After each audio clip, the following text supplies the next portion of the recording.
بسم اللہ الرحمن الرحیم نحمده ونصلی ونسلم علی رسولہ الکریم سیدنا و مولانا محمد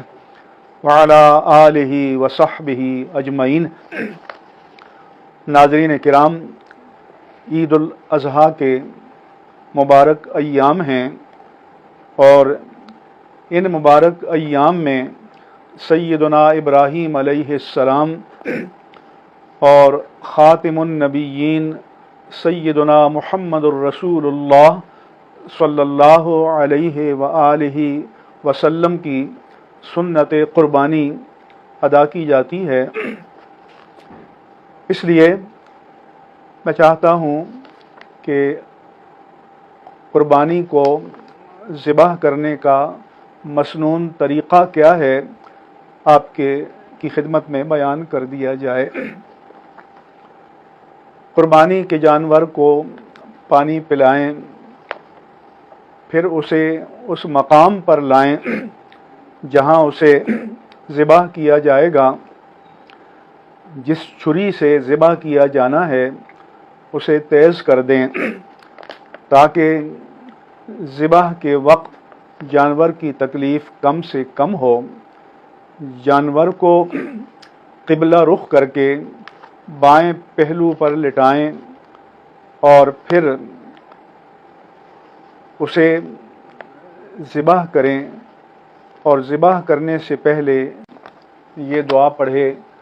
انی وجہت وجہی للذی فطر السماوات والارض علی ملت ابراہیم حنیفا وما انا من المشرکین ان صلاتی و نسکی و محیای و مماتی للہ رب العالمین لا شریک لہ و بذالک امرت و انا من المسلمین اللہم منک و لک عن فلان او فلانت۔ اگر خود ذبح کرے تو منی کہے، اور اگر کسی اور کی جانب سے ذبح کرے تو عن کے بعد اس کا نام لے، اور اگر گائے کی قربانی ہے اور 7 افراد کی جانب سے ہے تو پھر ان 7 کا نام لے، یا کم از کم ان کا نام ذبح کرنے والے کے ذہن میں مستحضر ہونا چاہیے۔ پھر بسم اللہ اللہ اکبر کہہ کر جانور کے گلے پر چھری چلا دے، اور اس بات کا خیال رکھا جائے کہ چاروں رگیں کٹ جائیں، ورنہ کم سے کم 3 رگوں کا کٹنا یہ ضروری ہے، اور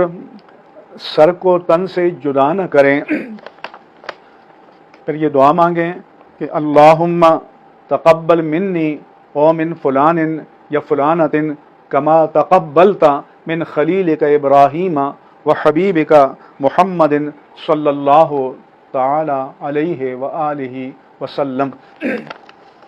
ذبح ہونے کے بعد چند باتوں کا خیال رکھیں۔ ایک تو یہ کہ بعض قصائی اس خیال سے کہ جانور کی جان جلدی نکل جائے اس کے اندر چھری ڈالتا ہے اس کے کلیجے کو کاٹنے کے لیے، یہ ہرگز نہ ہونے دیں، بلکہ فطری طریقے سے جانور کو ٹھنڈا ہونے دیں، جان کو نکلنے دیں، تاکہ اس کی رگوں میں جو دم مسفوح یعنی بہنے والا خون ہے وہ مکمل طور پر نکل جائے۔ پھر جب تک جانور پوری طرح سے ٹھنڈا نہ ہو جائے، جان نہ نکل جائے، قصائی کو اس بات کی اجازت نہ دیں کہ اس کی کھال اتارنا شروع کر دے۔ ناظرین کرام، آپ جانتے ہیں کہ جب ہم انجیکشن لگواتے ہیں تو جب انجیکشن کی جو سوئی ہے، سرینج ہے، وہ جلد کو کراس کرتی ہے تو تکلیف کا احساس زیادہ ہوتا ہے، اور جب گوشت میں چلی جاتی ہے تو تکلیف کا احساس اتنا نہیں ہوتا، کیونکہ جلد حساس ہوتی ہے۔ اس لیے جب تک جان پوری طرح سے نہ نکل جائے، قصائی کو کھال اتارنے کی بالکل اجازت نہ دی جائے۔ اس کے بعد اس بات کا بھی خیال رکھا جائے کہ جب قصائی کھال کو اتارے تو کھال کٹنی نہیں چاہیے، اور یہ بھی نہیں کہ اس پر گوشت لگا ہو یا چربی لگی ہو،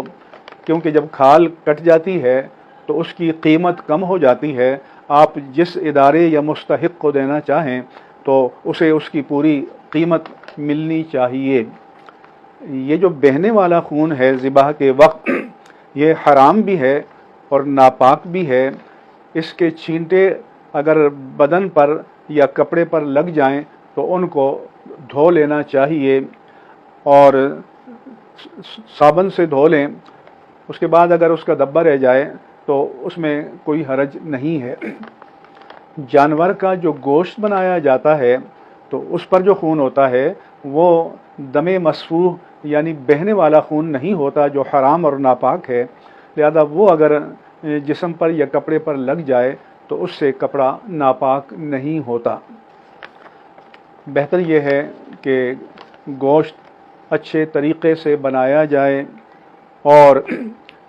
افضل یہ ہے کہ اس کے 3 حصے کیے جائیں اور ایک حصہ فقراء اور مستحقین کو دیا جائے، ایک اپنی ضرورت کے لیے رکھا جائے اور ایک دوست احباب کو تحفے کے طور پر دیا جائے۔ لیکن اگر کوئی سارے کا سارا گوشت فقراء اور مساکین کو دینا چاہے تو یہ بڑے اجر کی بات ہے، اور یہ بات بھی ذہن میں رہنی چاہیے کہ اگر فرض کرو دمبے کی یا بکرے کی قربانی ہے